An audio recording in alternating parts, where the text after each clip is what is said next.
ये हमारी सरकार अब तक कहाँ सो रही है और हमारे नेता सब है अब तक अब नहीं आए सपोर्ट में तो कब आएंगे। आखिर हम लोग कहाँ जाएंगे? इतने दिनों से तो यहाँ पे अपनी सारी कमाई और घर द्वार बेच के यहाँ बना लिए।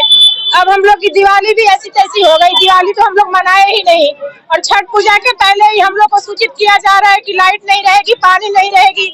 अब हम लोग छठ पूजा कैसे मनाएंगे? तो सरकार को जब यही करना था तो पहले हम लोग का अपना कागज नहीं कराती, अंदर की रजिस्ट्री कराए हैं क्या तो पक्की है, ये पक्की है। और अब आ रहा है कि ये कुछ भी नहीं है, हम लोग खाली करें, जहाँ से आए वहाँ वापस जाए। हम सरकार से यही कहेंगे कि बुलडोजर से पहले सरकार हम लोग का व्यवस्था करे, हम लोग को मार दे, उसके बाद अपने आप घर ले ले। हम लोग को कोई शिकायत नहीं रहेगी सरकार से। कई गवर्नमेंट के लोग आए और किसी ने इस जमीन को विवादित नोटिस चर्चा नहीं की कि ये विवादित जमीन है। 2015 में यही की दिल्ली सरकार ने ये लिख के दिया है कि वो जगह खाली है।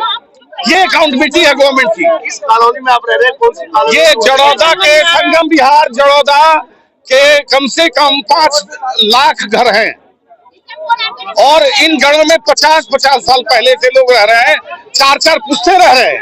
और कोर्ट ने ऐसे कैसे फैसला लिया? कोर्ट ने ऐसे कि बिना कंप्लेनेंट को डाले हुए उसको खड़ा किया। आपने कैसे डिसीजन लिया? आपको जानकारी दी कि जगह हमारे सांसद को, हमारे विधायक को, हमारे सांसद को, विधायक को और निगम पार्षद किसी को कह रहे हैं हमें नहीं पता है। तो किस बात के लिए दिल्ली सरकार बैठी है? उनको जमीन दिया गया मेहरौली में। एक बार उनको मेहरौली में जब जमीन दी गई तो वो क्यों नहीं लिया हम लोग मेहरौली में? तो जान करने पुलिस से कोई हमारी वो नहीं है, कोई बात नहीं।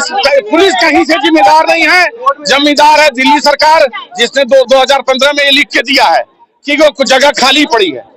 अगर आप कोर्ट को संज्ञान में लें, कहीं का भी आप निर्णय उठा के देखें तो कोर्ट को संज्ञान लेने के बाद बताया जाता है कि इतने परिवार इतने साल से रह रहे हैं।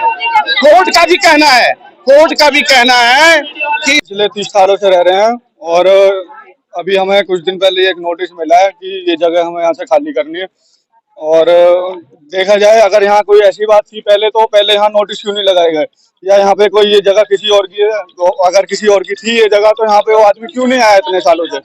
और ये जो जगह दी है हमको, हमने रजिस्ट्रार से जाके तो जगह ली है, उन्होंने बिल हमें हमारे नाम पे करके दिए। अगर ऐसी कोई बात थी तो रजिस्ट्रार वगैरह हमको बताते तो हम इस जगह को क्यों खरीदते। यहाँ पर हमारे पास है, हमें 30 साल यहाँ पे रहते हो चुके हैं और यहाँ पे तकरीबन देखा जाए 500-600 से ज्यादा मकान एक खसरे के अंदर आ रहे हैं।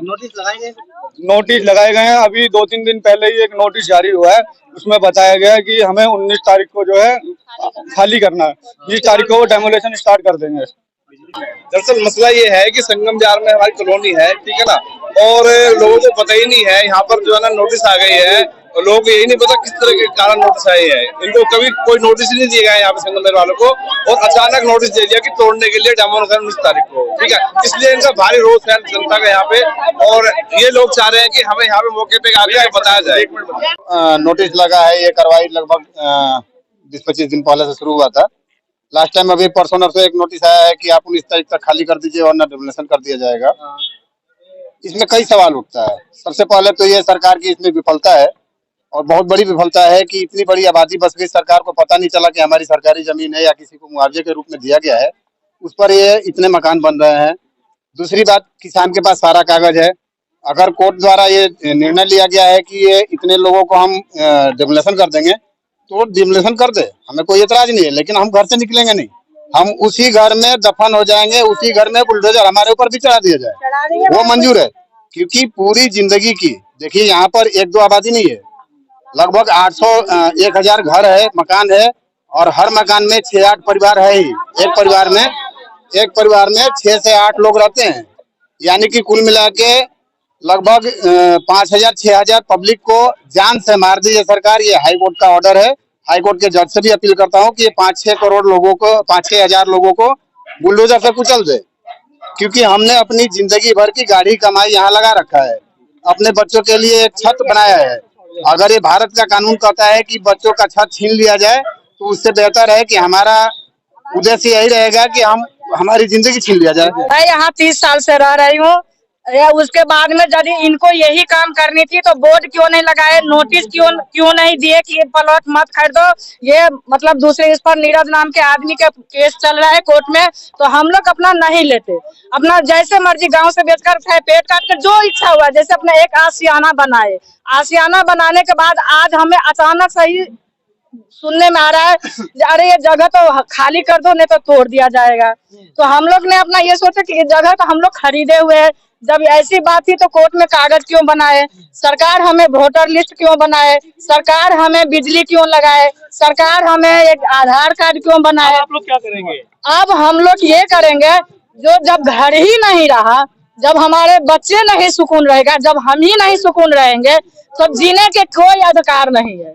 ये नीरज आदमी जो आज नोटिस दे रहा है, इतना दिन पहले वो कहाँ थे जो आज अकेले केस लड़ा, अकेले जीता। यहाँ पे हमें 28 साल हो गए यहाँ रहते रहते, अब हमारी यहाँ से जगह न पड़ी है, घर खाली होंगे और ये किसी और की जमीन है, कोई पाकिस्तान का आदमी है, उसे बोला जा रहा है हमें कि हमारे पास नोटिस आ रहे, कह रहे लिस्ट आ गए, पानी काटने का भी आ गया है, बिजली काटने का फोनों पे मैसेज आए हैं कि 19 तारीख से आपकी लाइट कट जाएगी। वजह बताइए, ये किसी पाकिस्तान के आदमी की जगह है, हमें नहीं पता ये चीज। हमने यहाँ पे अपना एक पैसा कर करके अपने पेट काट के हमने यहाँ पे जगह बनाई है, अपने घर बनाए रहने के लिए। आज हमें कह रहे कि खाली करो, हम कहाँ पे जाए? हम यहाँ से 28 साल हो गए, हम यहाँ पे करते करते यहाँ गड्ढे बने हुए थे बिल्कुल। हमने जब रहा क्यों नहीं उन्होंने आके अपने यहाँ पे बोर्ड लगाए आके